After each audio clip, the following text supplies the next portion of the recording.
মা বোনরাও আছে তো, মা বোনদের ব্যাপারে দুই চারটা কথা না বললে তখন যাওয়ার পরেও বলবে যে হুজুর আসাম থেকে আসছিল, আমাদের ব্যাপারে কোনো কথাই বলবে। ভাই বলবে কি বলবে না? এই জন্য দুই চারটা কথা আমাদের মা বোনদের জন্য। মা বোনদের ব্যাপারে কথা বলার আগে আমি আপনাদেরকে প্রশ্ন করি যে আল্লাহ এই দুনিয়ার যত মখলুকাত আছে কে বানিয়েছেন? কে বানিয়েছেন? আল্লাহ। আমাদেরকে কে বানিয়েছেন? নারীদেরকে কে বানিয়েছেন? আল্লাহ। এখন একটা প্রশ্ন হলো, এই পৃথিবীতে কোনো মানুষ কোনো কিছু বেকার বানায়? উদ্দেশ্যবিহীন কোনো রহস্য ছাড়া কোনো জিনিস কোনো মানুষ আবিষ্কার করে? প্রত্যেকটা বস্তুর পিছনে কোনো না কিছু রহস্য আছে। এই লাইট বাল্বটা বানানো হয়েছে আলোর জন্য, এটাকে কথা বলার জন্য, মানে একটা একটা রহস্য আছে, উদ্দেশ্য আছে। তো আল্লাহ রব্বুল আলামিন এই সুন্দর আসমান ও জমিনটাকে সাজাইলেন, হাজারো সৃষ্টিজীব আল্লাহ রব্বুল আলামিন সৃষ্টি করলেন, কোনো না কোনো রহস্য তো আছে না নাই? সংক্ষিপ্ত আপনাদেরকে বলি, কেন এই সৃষ্টি জগৎটা আল্লাহ রব্বুল আলামিন কেন সাজায়? আল্লাহ রব্বুল আলামিন বলেন, وَخُلِقَ لَكُم مَّا فِي الْأَرْضِ جَمِيعًا। আল্লাহ রাব্বুল আলামিন বলেন, ও দুনিয়ার মানুষ, খুলিকা লাকুম, তোমাদের জন্য সৃষ্টি করা হয়েছে।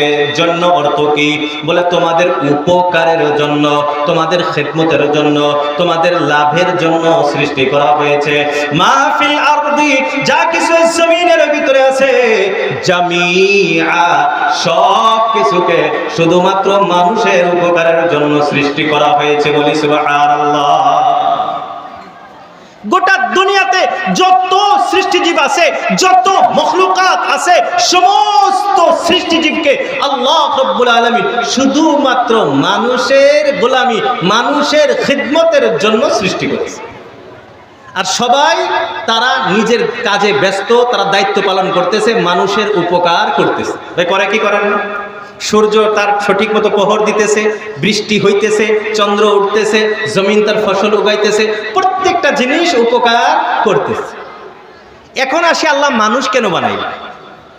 সমস্ত বস্তুকে আল্লাহ মানুষের জন্য বানাইলেন। আল্লাহ মানুষকে কেন বানাইলেন? আল্লাহ রাব্বুল আলামিন বলেন, ওয়ামা খালাকাতুল জিন্না ওয়াল ইনসা ইল্লা লিয়াবুদুন। আল্লাহ রাব্বুল আলামিন বলেন, ওয়ামা খালাকাতুল জিন্না ওয়াল ইনস, আমি আল্লাহ মানুষ এবং জিন জাতিকে সৃষ্টি করেছি ইল্লা লিয়াবুদুন, শুধুমাত্র আমি আল্লাহর ইবাদত বন্দেগী করার জন্য।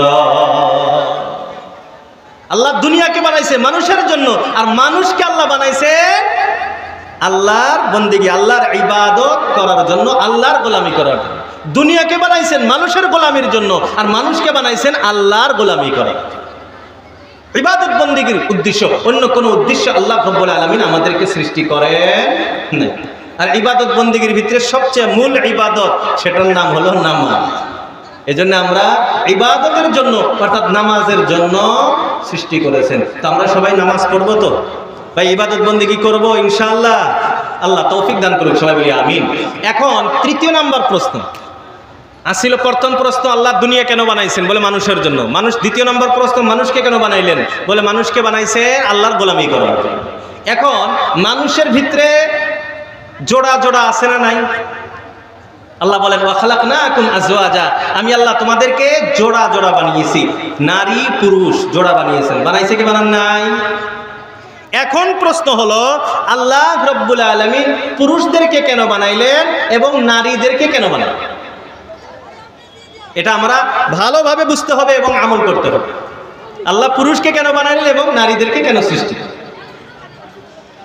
পুরুষদেরকে আল্লাহ রাব্বুল আলামিন নারীদের অভিভাবক বানিয়েছেন, গার্জিয়ান বানিয়েছেন, দায়িত্ববান, দায়িত্বশীল আল্লাহ রাব্বুল আলামিন পুরুষদেরকে বানিয়েছেন। আল্লাহ পুরুষ বানাইছেন দায়িত্ব নেওয়ার জন্য, দায়িত্বভার গ্রহণ করার জন্য। আল্লাহ রাব্বুল আলামিন বলেন, আর রিজালু কাওয়ামুনা আলান নিসা বিমা ফাদ্দালাল্লাহু বা'দাহুম আলা বা'দিন ওয়া বিমা আনফাকু। আল্লাহ রাব্বুল আলামিন বলেন, আর রিজালু কাওয়ামুনা আলান নিসা, আমি আল্লাহ পুরুষদেরকে নারী নারীদের উপর অভিভাবক বানিয়েছি, গার্জিয়ান বানিয়েছি। কেন গার্জিয়ান বানাইলাম? আল্লাহ রাব্বুল আলামিন বলেন দুইটা কারণে আমি পুরুষদেরকে অভিভাবক বানাইলাম। এক নাম্বার কারণ, আল্লাহ রাব্বুল আলামিন বলেন বিমা ফাদ্দালাল্লাহু বা'দাহুম আলা বা'দ। এক নাম্বার কারণ, আমি আল্লাহ পুরুষদেরকে মানসিকভাবে, শারীরিকভাবে বিভিন্ন মাধ্যমে পুরুষদেরকে শক্তিশালী বানিয়েছি। আল্লাহ পুরুষদেরকে শক্তিশালী বানাইছে কি বানায়? বা যে কাজগুলি পুরুষরা করতে পারবে সেই কাজ নারীরা করতে পারবে? ভাই সম্ভব? পুরুষদেরকে যে শক্তি আল্লাহ রাব্বুল আলামিন দিয়েছেন, পুরুষদেরকে যে ক্ষমতা আল্লাহ রাব্বুল আলামিন দিয়েছেন, যে জ্ঞান বুদ্ধি আল্লাহ তেমন দিয়েছেন, এজন্য আল্লাহ রাব্বুল আলামিন পুরুষদেরকে অভিভাবক বানিয়েছেন। এজন্য তো তালাক দেওয়ার ক্ষমতা আল্লাহ পুরুষদেরকে দিয়েছেন। যদি এই ক্ষমতা নারীদেরকে দেওয়া হইতো তাহলে আমরা একটাও বাঁচতাম না, একদিন সব তালাক হয়ে যেত। কথা ঠিক না? হ্যাঁ। তো এক নাম্বার কারণ, আল্লাহ রাব্বুল আলামিন পুরুষদেরকে ক্ষমতাবান বানিয়েছেন, বুদ্ধিমান বানিয়েছেন। এইজন্য আল্লাহ পুরুষদেরকে অভিভাবক বানিয়েছেন, গার্জিয়ান বানিয়েছেন, সম্মানিত বানিয়েছেন। দুই নাম্বার কারণ, এটা ভালো করে বোঝার চেষ্টা করেন। আল্লাহ রাব্বুল আলামিন বলেন ওয়া বিমা আনফাকু। আল্লাহ রাব্বুল আলামিন বলেন আমি পুরুষদেরকে যে অভিভাবক বানাইলাম, গার্জিয়ান বানাইলাম, দায়িত্বশীল বানাইলাম। কেন বানাইলাম?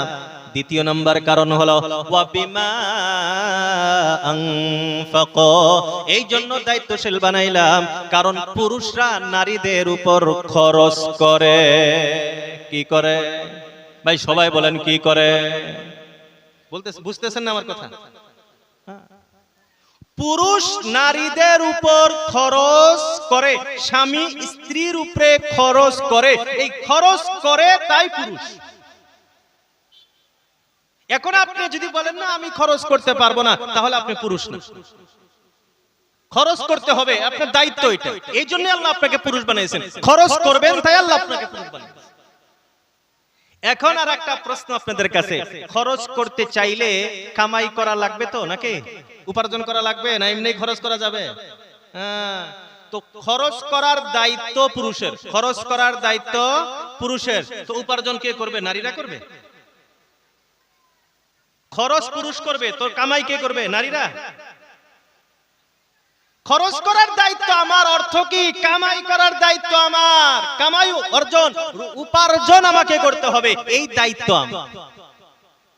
মুহতারাম দোস্ত আজিজ, প্রত্যেকজন মুসলমান পুরুষের জন্য কামাই রোজগার করা, উপার্জন করা, নামাজ রোজা যেমন ফরজ, একই রকম ফরজ। আল্লাহ রাব্বুল আলামিন বলেন ফাইদা কুদিয়াতিস সালাতু ফান্তাশিরু ফিল আরদি ওয়াবতাগু মিন ফাদলিল্লাহ। আল্লাহ রাব্বুল আলামিন বলেন ফাইদা কুদিয়াতিস সালাহ, যখন তোমার নামাজ পড়া শেষ হয়েছে, নামাজ তোমার শেষ, এখন মসজিদে বসে বসে আল্লাহ আল্লাহ জিকির করবা, তাসবিহ টানবা, কোরআন তেলাওয়াত করবা। আল্লাহ রাব্বুল আলামিন বলেন না, চলবে না। এখন মসজিদ থেকে বাহির হও। ফাইদা কুদিয়াতিস সালাহ, নামাজ শেষ, ফান্তাশিরু ফিল আরদ, গোটা জমিনের ভিতরে তোমরা ছড়িয়ে পড়ো। আর জমিনে গিয়ে তোমরা কি করবা? আল্লাহ রাব্বুল আলামিন বলেন ওয়াবতাগু মিন ফাযলিল্লাহ, আল্লাহর ফজল তোমরা তালাশ করো। নামাজ শেষ, আর মসজিদে থাকা যাবে না। এখন মসজিদ থেকে বাহির হও, আর মসজিদ থেকে বাহির হয়ে কি করো? আল্লাহর ফজল তালাশ করো। আল্লাহর ফজল, ফজল অর্থ কোরআন ও হাদিসের ভিতরে যত জায়গায় ফজল শব্দ ব্যবহার হয়, এর অর্থ হলো হালাল রুজি। তাবতাগু মিন ফাদলিল্লাহ, আল্লাহর ফজল তালাশ করো, তার মানে মসজিদ থেকে বাহির হও আর হালাল রুজি তালাশ করো। এজন্য দেখবেন, আচ্ছা মসজিদে প্রবেশ করার সময় একটা দোয়া আছে তো, কি দোয়া? আল্লাহুম্মা ইফতাহ লি আবওয়াব রাহমাতিক, অর্থ আল্লাহ আমার জন্য তোমার রহমতের দরজাগুলি খুলে দাও। তার মানে আমি এখন মসজিদে যাইতেছি, আমার রহমতের প্রয়োজন, আমি নামাজ পড়বো, আমার প্রতি রহমত বর্ষিত হবে। কিন্তু এখন মসজিদ থেকে যখন বাহির হব তখন একটা দোয়া আছে না? কি দোয়া? আল্লাহুম্মা ইন্নী আসআলুকা মিন ফাজলি। ওই যে ওয়াবতাগু মিন ফাজলিল্লাহ, ওই ফজল শব্দ এখানে আনছে। ইন্নী আসআলুকা, আয় আল্লাহ আমি আপনার কাছে চাইতেছি, দরখাস্ত করতেছি। কি দরখাস্ত, কি চাস আল্লাহ? বলে মিন ফাদলিক, আপনার ফজল চাইতেছি। আমি এখন মসজিদ থেকে বাহির হইতেছি, আমি এখন উপার্জন যাইব, আল্লাহ তুমি আমার জন্য হালাল রুজির ব্যবস্থা করে দাও। চিৎকার দিয়ে বলি সুবহানাল্লাহ। এজন্য তো দোয়াগুলি যে আছে প্রত্যেকটা জায়গায়, প্রত্যেকটা স্থানে যে দোয়াগুলি আছে, আল্লাহ রাসূল সাল্লাল্লাহু আলাইহি ওয়াসাল্লাম যে আমাদেরকে দোয়াগুলি শিক্ষা দিয়েছেন, অত্যন্ত প্রয়োজনীয় দোয়া এগুলা। আমরা দোয়া মুখস্থ করি না, পড়ি না, এটা আমাদের কুঅভ্যাস। প্রত্যেকটা মুহূর্তে দোয়া আছে, আর মনে করেন এই দোয়াগুলি অত্যন্ত জরুরি দোয়া। এইটা তো বুঝছেন, এই যে নাম মসজিদের দোয়ার দ্বারা কিছু বোঝা যাচ্ছে। তো আমরা মসজিদ থেকে বাইরে হইতেছি, দোয়া করতেছি, আল্লাহুম্মা ইন্নী আসআলুকা মিন ফাদলিক, কারণ আমি এখন উপার্জন করতে যাই, তো আল্লাহর কাছে দরখাস্ত, আল্লাহ আমাকে হালাল রুজি তালাশ করবার তৌফিক দিও, আল্লাহ উপার্জনের বরকত দিও, কইয়ে বাইর হই। এজন্য মুহতারাম দোস্ত আজিজ, আমরা দোয়াগুলো মুখস্থ করব ইনশাআল্লাহ। যে সময় যে দোয়া পড়া লাগে, সকালে ঘুমের থেকে ওঠার দোয়া, ঘুমের দোয়া, বাজারে যাওয়া, বাজার থেকে রিটার্ন, বাড়িতে প্রবেশ, বাড়ি থেকে বাহির হওয়া, ইত্যাদি ইত্যাদি যত দোয়া আছে মোটা মোটা, এই দোয়াগুলি আমরা মুখস্থ করব এবং প্রয়োজনে পড়ার চেষ্টা করব। রাজি আছি আমরা ইনশাআল্লাহ? ভাই সবাই রাজি আছি? আল্লাহ তৌফিক দান করুক, সবাই বলি আমিন। তো বলতেছিলাম কি, যে আল্লাহ রাব্বুল আলামিন বললেন নামাজ শেষ, এখন কামাই রোজগার করো, বাহির হও, কামাই। এটা তো হলো আয়াত। হাদিসের ভিতরে আসছে, আল্লাহর রাসূল আল্লাহর হাবিব বিশ্বনবী সাল্লাল্লাহু আলাইহি ওয়াসাল্লাম ইরশাদ করেন, কাসবুল হালালি ফরিদাতুম বা'দাল ফরিদা। আল্লাহর রাসূল আল্লাহর হাবিব বিশ্বনবী সাল্লাল্লাহু তাআলা আলাইহি ওয়াসাল্লাম ইরশাদ করেন, নামাজ রোজা ফরজ পালন করার পর তোমার উপরে দ্বিতীয় নাম্বার ফরজ হলো হালাল রুজি তালাশ করা। কাসবুল হালালি, হালাল উপার্জন করা, এটা প্রত্যেকজন মুসলমানের উপরে, পুরুষের উপরে নামাজ রোজার মতোই ফরজ। তাহলে আমরা কি উপার্জন করব তো ইনশাআল্লাহ? নওজোয়ান ভাই তো এখানে অনেক কম। নওজোয়ান ভাইরা আমরা খুব গাফলতে করি, এর ভিতরে অবহেলা করি, আমরা উপার্জন করতে চাই না। কারো যদি বাপ চাকরি করে, বিজনেসম্যান বড়, হ্যাঁ ভালো উপার্জন করে, তার সন্তানরা বেশিরভাগ দেখা যায় তারা উপার্জন করে না। মুহতারাম দোস্ত আজিজ, ইসলামের আদর্শ হলো, মুসলমানদের আদর্শ হলো, সবাই নিজে নিজে উপার্জন করে।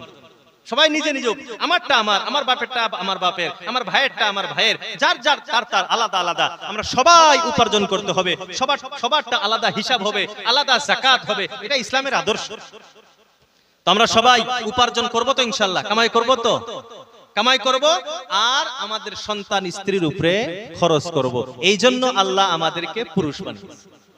এখন আমরা যে আমাদের স্ত্রীর উপরে খরচ করব, সন্তানের উপরে খরচ করব, তাদেরকে পোশাক কিনে দিব, খাওয়াবো, এটা কি এমনি ফ্রি ফ্রি যাবে, না এর বদলাও আল্লাহ সওয়াব দিবেন?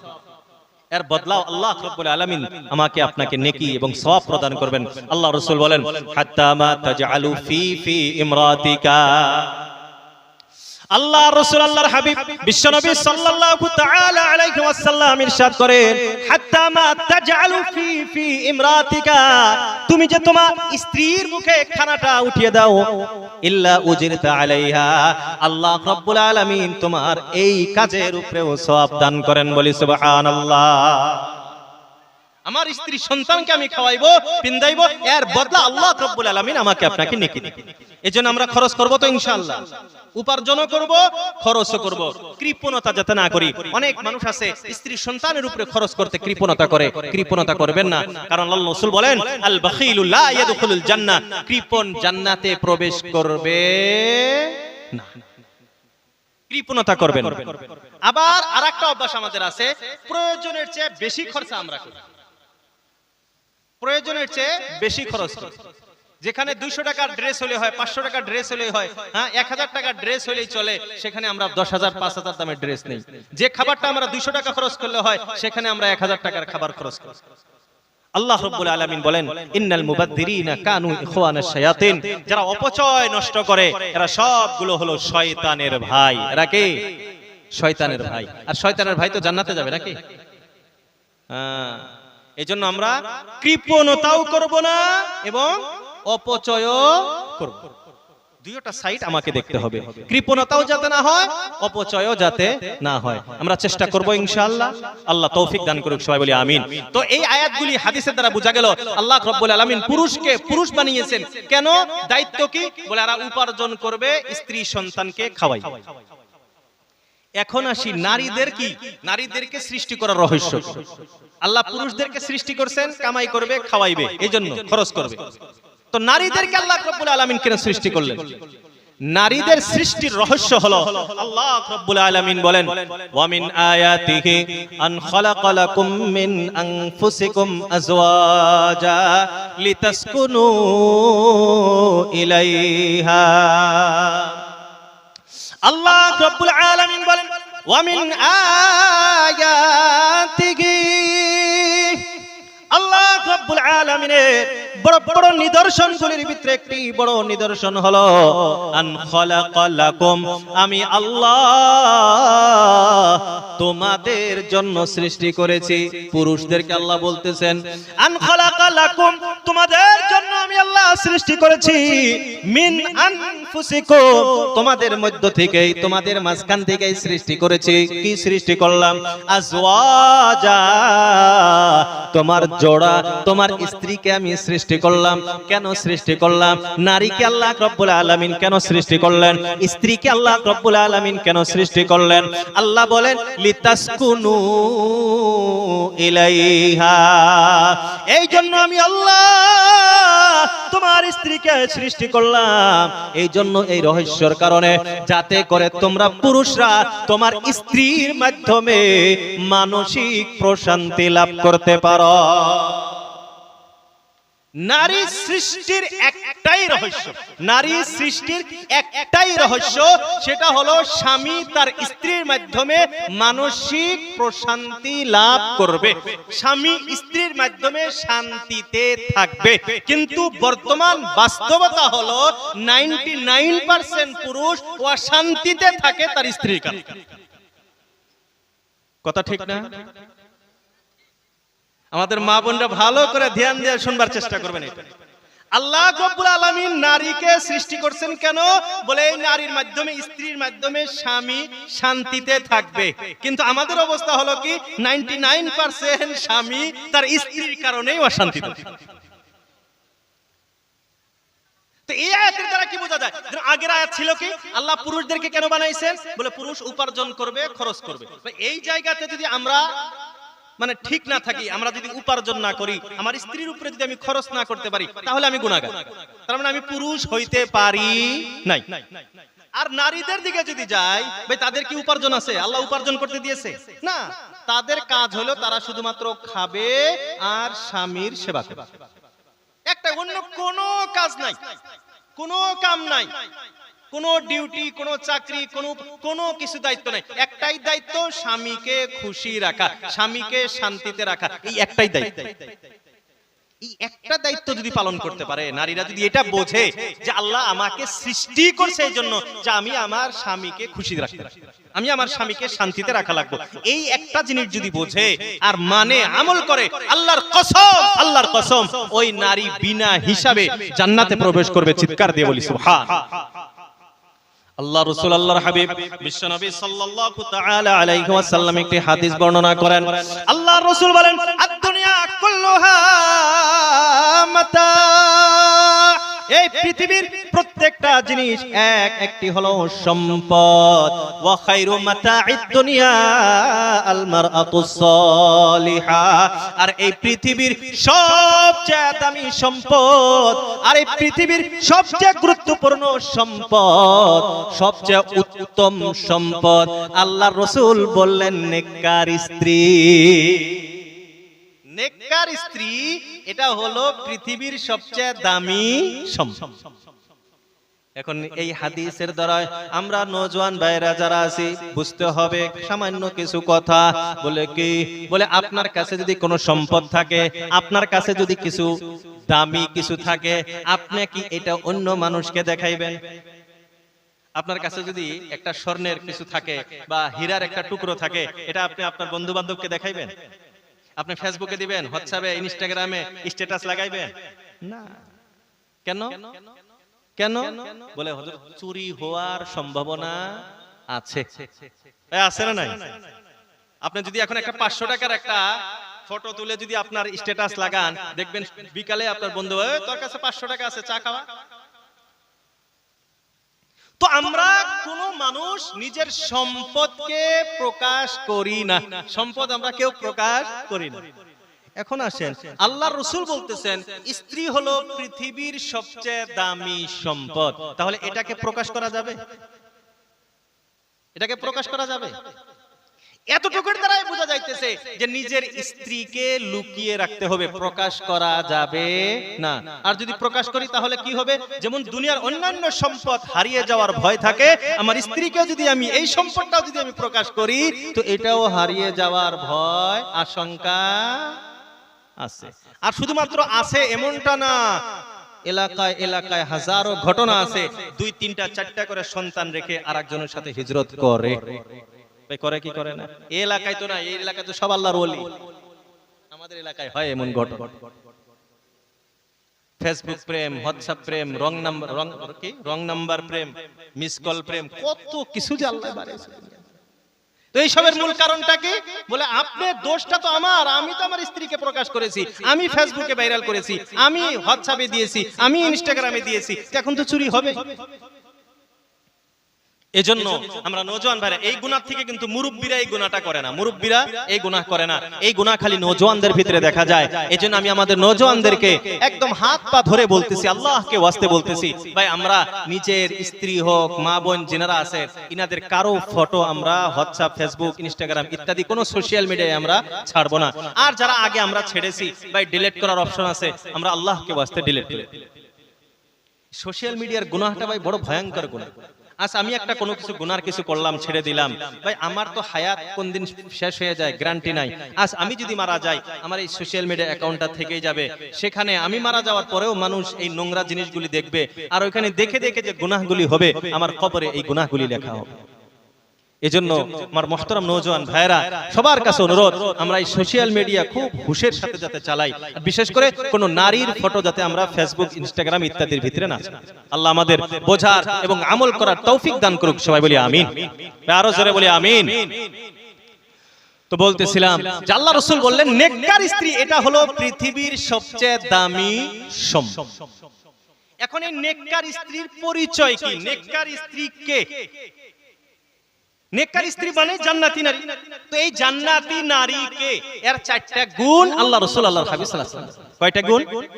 4টি গুণ। মানে এই 4 গুণ যে নারীর ভিতরে আছে, যে মা বোনের ভিতরে এই 4টি গুণ পাওয়া যাবে, এই নারী, এই মা বিনা হিসাবে জান্নাতে প্রবেশ করবে বলি সুবহানাল্লাহ।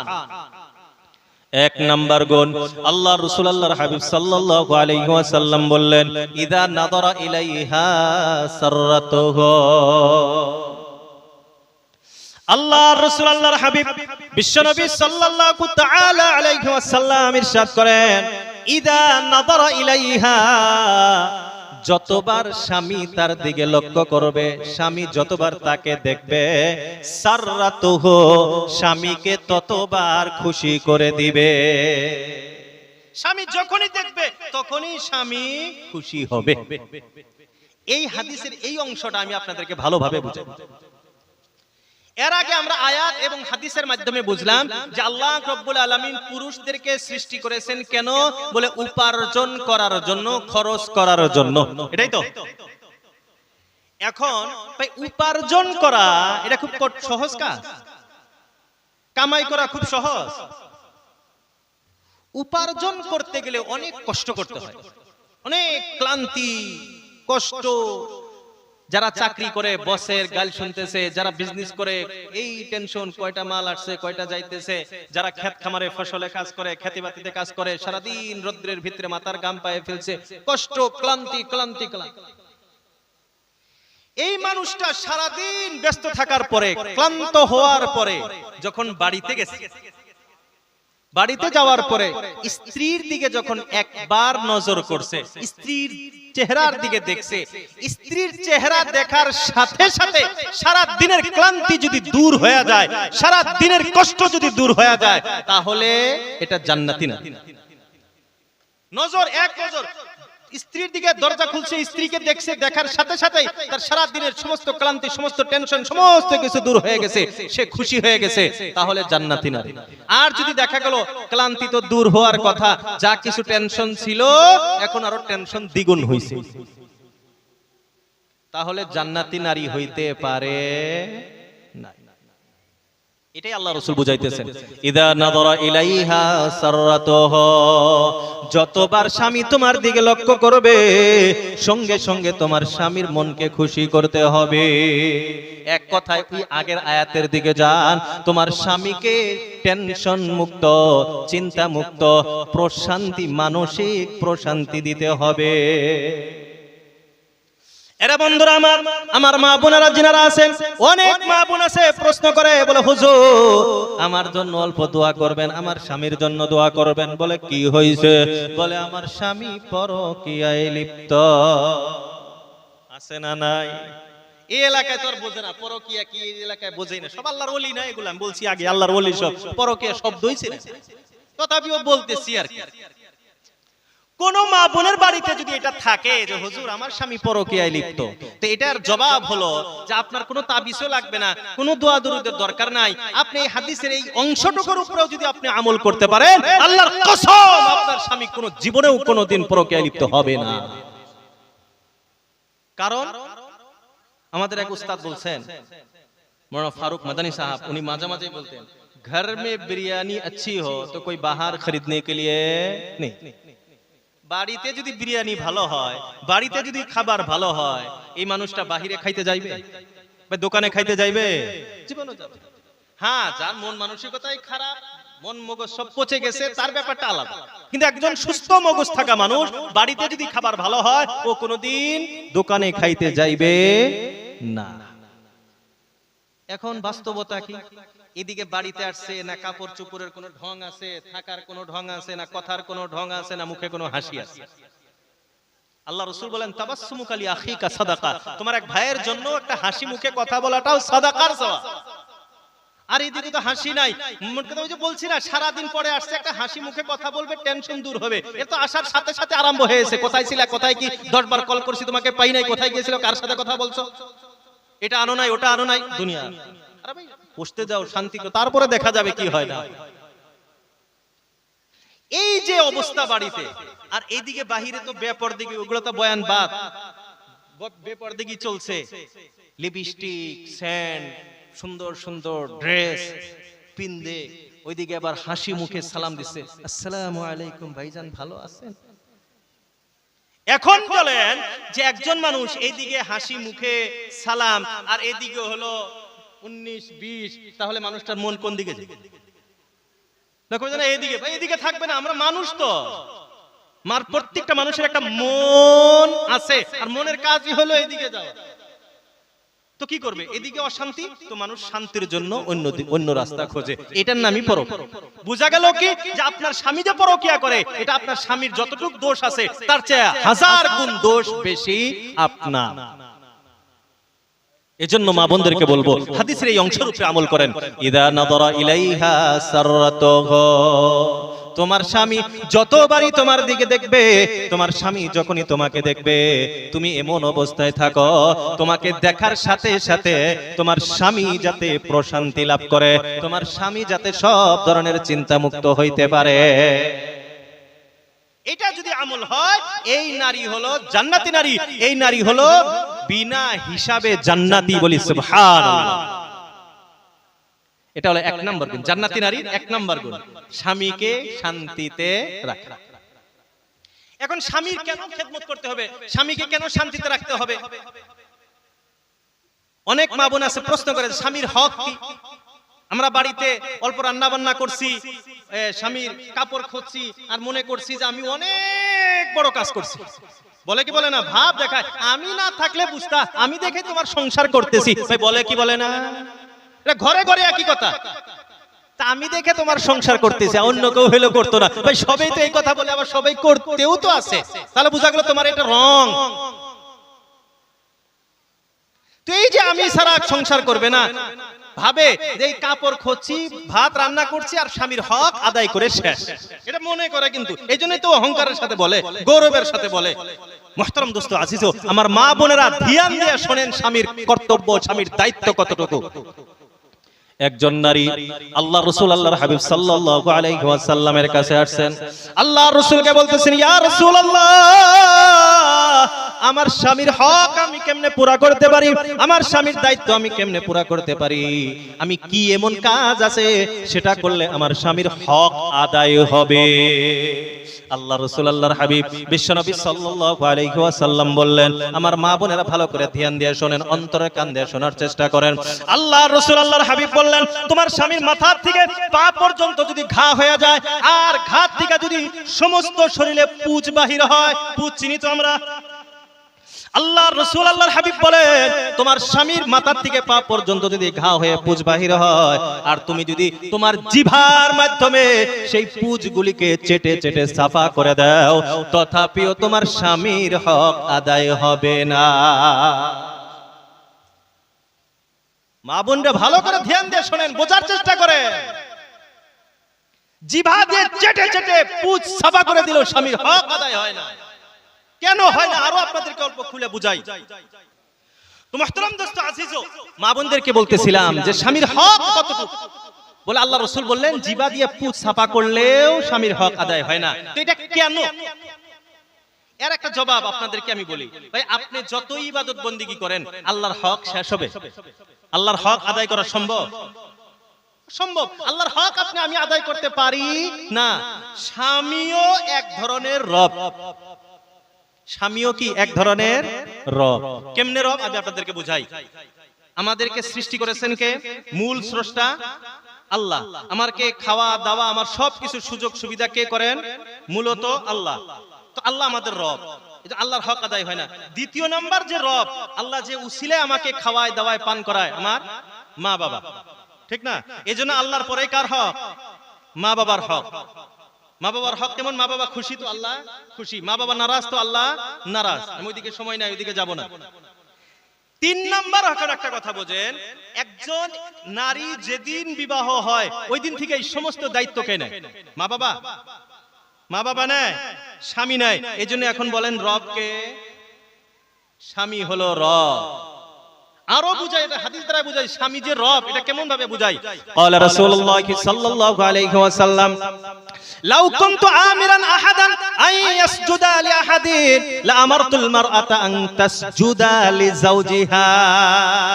আল্লাহ রাসূল আল্লাহর হাবিব বিশ্বনবী সাল্লাল্লাহু আলাইহি ওয়াসাল্লাম ইরশাদ করেন, এই পৃথিবীতে কোন মানুষ হইয়া অন্য মানুষকে সিজদা করা জায়েজ নাই, কিন্তু যদি জায়েজ হইতো, এই পৃথিবীতে কোন মানুষকে অন্য মানুষকে যদি সিজদা করার অনুমতি হইতো, তাহলে আমি স্ত্রীদেরকে আদেশ করতাম, লা আমারতুল মারআতা, আমি রাসূলুল্লাহ স্ত্রীদেরকে আদেশ করতাম, আন তাসজুদা লি যাওজিহা, তারা যাতে তার স্বামীদেরকে সিজদা করে।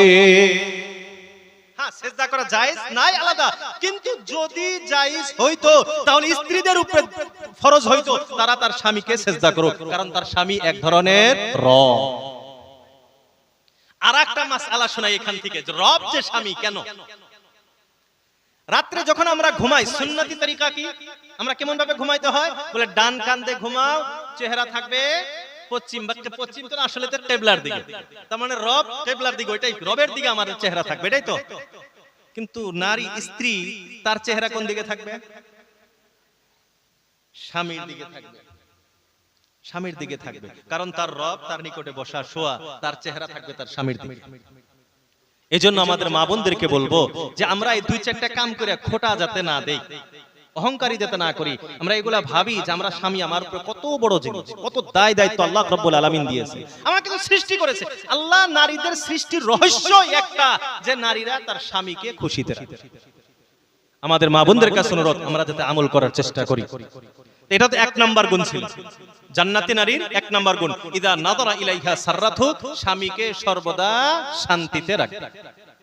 দুই নাম্বার গুণ জান্নাতি নারীর, আল্লাহর রাসূল আল্লাহর হাবিব সাল্লাল্লাহু আলাইহি ওয়াসাল্লাম বলেন, নারীর দুই নাম্বার গুণ হলো, জান্নাতি নারীর দুই নাম্বার গুণ, তারা নিজের লজ্জা স্থানের হেফাজত করবে। তার মানে নিজে পরকিয়া করবে না। 2 নাম্বার জান্নাতি নারীর গুণ, তারা নিজের লজ্জা স্থানের হেফাজত করবে, লজ্জা স্থানের হেফাজত, তার মানে পরকিয়া করবে। 3 নাম্বার গুণ, আল্লাহর রাসূল আল্লাহর হাবিব বিশ্বনবী সাল্লাল্লাহু আলাইহি ওয়াসাল্লাম বলেন স্বামীর সন্তান লালন পালন করা, সন্তান লালন পালন করবে। 4 নাম্বার গুণ, আল্লাহর রাসূল আল্লাহর হাবিব সাল্লাল্লাহু আলাইহি ওয়াসাল্লাম বললেন স্বামীর সম্পদ হেফাজত করা। জান্নাতি নারীর গুণ হলো সে স্বামীর সম্পদ কি করবে? সংরক্ষণ করবে, হেফাজত করবে, চুরি করবে না। আছে অনেক সংসারের ভিতরে আছে স্বামী মাথার ঘাম পায়ে ফেলে কষ্ট করে মেহনত করে উপার্জন করে, স্ত্রী চুরি করে টাকা। মুহতারাম দোস্ত আজিজ, যে সংসারে স্ত্রী সন্তান যদি চোর হয়, ওই সংসারে আপনি কোটি টাকা উপার্জন করলেও কোনোদিন বরকত হবে না। এজন্য আমাদের মা বোনদেরকে বলবো, অনুরোধ করব যে আপনারা স্বামীর সংসার থেকে চুরি করবেন না। প্রয়োজন আছে আপনার, আল্লাহ তো আপনার স্বামীকে বানাইছেনই আপনার উপরে খরচ করার জন্য, আপনার প্রয়োজন আছে আপনি বলেন, চুরি করবেন, সংরক্ষণ করবেন, হেফাজত করবেন। এইজন্য আমাদের আমার মুহতামিম সাহেব এই রমজানের আগে মনে হয় একদিন কোন আলোচনার ভিতরে একদিন একটা কথা বলছেন, যে সংসারে নারী হিসাবী, যে সংসারে নারী হিসাবী, ওই সংসারের নারী হলো রানী, ওই সংসারের নারী কি? রানী। আর যে সংসারের স্বামী হিসেবে ওই সংসারের নারী হলো ফকিন্নী। কেমনে আপনাদেরকে তখন এই কথাটা আমরা হুজুর কি বলতেছেন আপনি, তখন আমাদেরকে বুঝাইছেন স্বামী যদি হিসেবে হয় ও তো বখিল হবে, প্রয়োজনের বস্তু খরিদ করবে না, কিনবে না। তখন নারীর অবস্থা কি হবে? তার স্ত্রীর অবস্থা ফাটা চেরা এইসব কাপড় কিনতে হবে, তো ফকিন্নি হবে না? আর যদি নারী হিসেবে হয় তো প্রয়োজন যতটুকু জানা আছে, তো আমার সংসারে কতটুকু প্রয়োজন, তো অতটুকু হিসাব খরচ করাবে, এর চেয়ে বেশি খরচ করাবে না। যখন বেশি খরচ করাবে না তখন স্বামীর সংসারে উন্নতি হবে, আর যখন স্বামী ধনী হবে তো নারী তখন রানীর মতো থাকবে। এজন্য আল্লাহ রাসূল আল্লাহর হাবিব এই কথাই বললেন স্বামীর সম্পদ হেফাজত করার, সংরক্ষিত করার দায়িত্ব নারী। তো মুহতারাম দোস্ত আজিজ, আমরা নারী পুরুষ উভয় আল্লাহ রাব্বুল আলামিন যে আমাদেরকে দায়িত্ব দিয়েছেন, এই দায়িত্বটা বুঝতে হবে, পালন করতে হবে। প্রথম নাম্বার আমি বলেছিলাম, আমার বয়ানের সারাংশ বলতেছি, আমি বলছিলাম আমরা আল্লাহ রাব্বুল আলামিন ঈমানদার বানিয়েছেন, আমি আপনি নিজেকে এবং নিজের পরিবারকে জাহান্নাম থেকে বাঁচাবার চেষ্টা করা। তারপর আমি বলেছিলাম আল্লাহ রাব্বুল আলামিন এই গোটা পৃথিবীটাকে সাজিয়েছেন মানুষের উপকারের জন্য। মানুষকে আল্লাহ বানিয়েছেন আল্লাহর উপকার, মানে আল্লাহর খেদমত করার জন্য, ইবাদত করার জন্য। তারপরে আল্লাহ মানুষের ভিতরে নারী পুরুষ আলাদা বানিয়েছেন, দায়িত্ব আলাদা। পুরুষকে আল্লাহ দায়িত্ব দিয়েছেন দুনিয়া হিসেবে, দায়িত্ব হলো পুরুষ উপার্জন করবে, নারীর উপরে খরচ করবে। আর নারীর দায়িত্ব হলো একটাই, সেটা হলো তার স্বামীকে খুশিতে এবং শান্তিতে রাখবে। আমরা সবাই আমল করব তো ইনশাআল্লাহ। আল্লাহ আমাদের আমল করার, শোনার চেয়ে বেশি বেশি আমল করার তৌফিক দান করুক, সবাই বলি আমিন।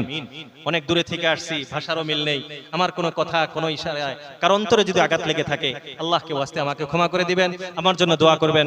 আমিও ইনশাআল্লাহ আপনাদের সবার জন্য মঙ্গল কামনা করে, এই মাদ্রাসার সর্বাঙ্গীন উন্নতি কামনা করে আমার বক্তব্য আমি এখানেই শেষ করছি। ওয়া আখিরু দাওয়ানা আলহামদুলিল্লাহি রাব্বিল আলামিন। আসসালামু আলাইকুম ওয়া রাহমাতুল্লাহি ওয়া বারাকাতুহু।